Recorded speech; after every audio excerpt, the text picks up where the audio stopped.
खुशामदीद फतुश साहिबा।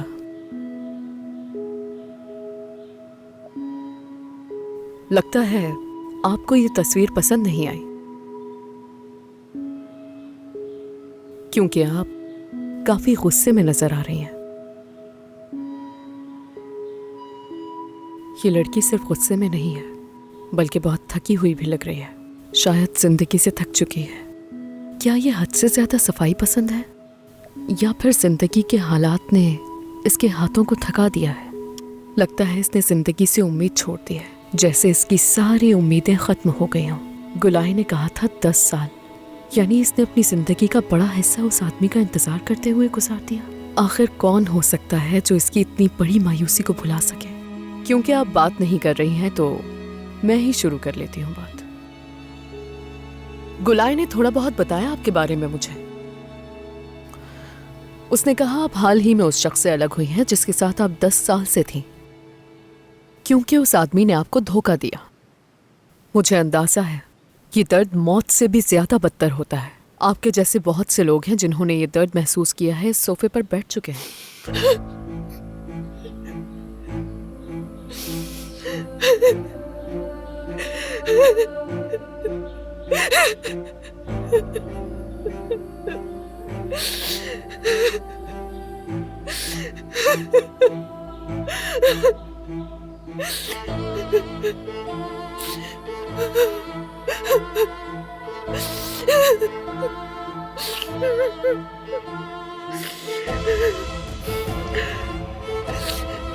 बहुत तकलीफ पहुंची है आपको?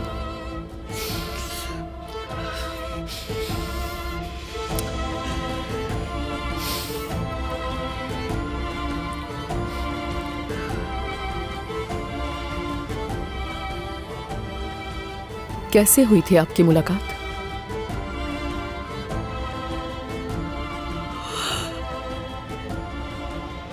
उस क्लब में। Good morning, good morning. क्या वो सब अंदर है? चलो ठीक है, मैं जाकर देख लेता हूँ। तुम्हारा बहुत शुक्रिया। भाई क्या आप यकीन कर सकते हैं, क्या इस वजह से उसका चेहरा ऐसा हो रहा है? हाँ मत पूछो। और उसने हमें क्या कहानी सुनाई थी। सीढ़ियों से गिर गया, टकरा गया, पता नहीं क्या क्या टकरा गया था। हाँ, और असल बात यह है कि फादी ने अपने बैग से किनान को पीटा है। अफसोस हो रहा है किनान बरहन पर। अगर मैं सच कहूं तो उस आदमी का मुझे कुछ समझ नहीं आ रहा। दिन ब दिन अजीब हरकतें होती जा रही हैं। भाई अगर बर्फ पे ज्यादा देर चलो तो बिल आखिर निशान नजर आ ही जाते हैं। हमने कितनी बार कहा था कि वो लड़की फातुश एक न एक दिन मुश्किल खड़ी करेगी। बताओ, कहा था ना? हाँ कहा था। मैंने तो अब उसे समझाना ही छोड़ दिया, क्योंकि अब इसका कोई फायदा। हाँ लेकिन हमने उसे समझाना नहीं छोड़ा, और कितने सालों से समझा रहे हैं, लेकिन किनान नहीं सुनने वाला। तुम तो जानते हो ना, वो किनान बरान है। आह किनान। ओ दोस्तों, मेरे बगैर ही शुरू कर दिया तुम लोगों ने। आओ बस हम तुम्हारी ही बात कर रहे हैं। आओ खुशामदीद।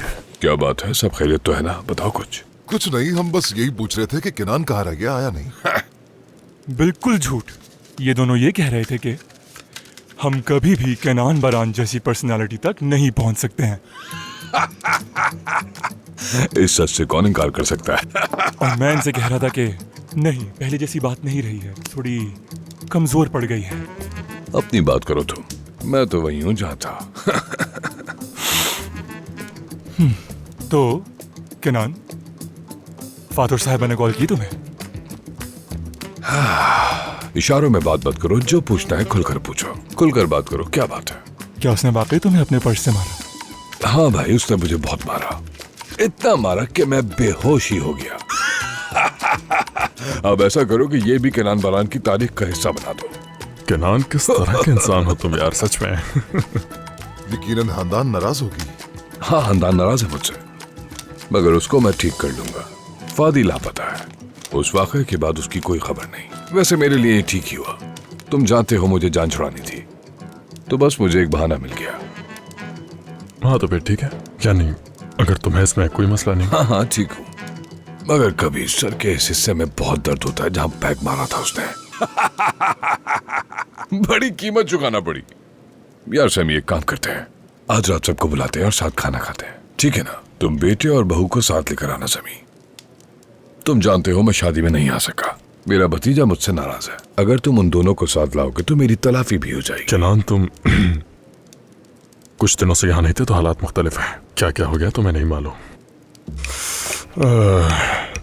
जिस दिन उसकी शादी थी 11th, अपनी अम्मी के घर आ गया उस दिन। क्या तुम्हारी बात मुझे समझ नहीं आई। अब ये क्या हो गया? अचानक क्या मसला हो क्या गया? होगा? नस्लिहान ने उसे ऐसे पाला है, बिल्कुल नन्हा बच्चा बन गया है वो। बेवकूफ। अरे क्या हो गया भाई, बच्चा है वो अभी। बस बताओ और क्या कहूँ मैं। इतना समझदार बच्चा है वो, तुम उसको बेवकूफ कह रहे हो? वो इसी लायक है। क्या तुमने उससे बात की? कोई ना कोई वजह होगी। अच्छा, इस बारे में इतना मत सोचो। देखो, आज रात उन्हें यहाँ खाने पर लाओ। मैं उन दोनों से खुद बात करूंगा, देखना वो दोनों मान जाएंगे। मैं सुलह कराने में माहिर। तुम जानते हो कि मैं फिक्सर हूँ।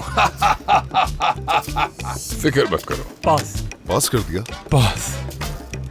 ठीक है। चलो जी, मेरा मेरा भी पास है। क्या?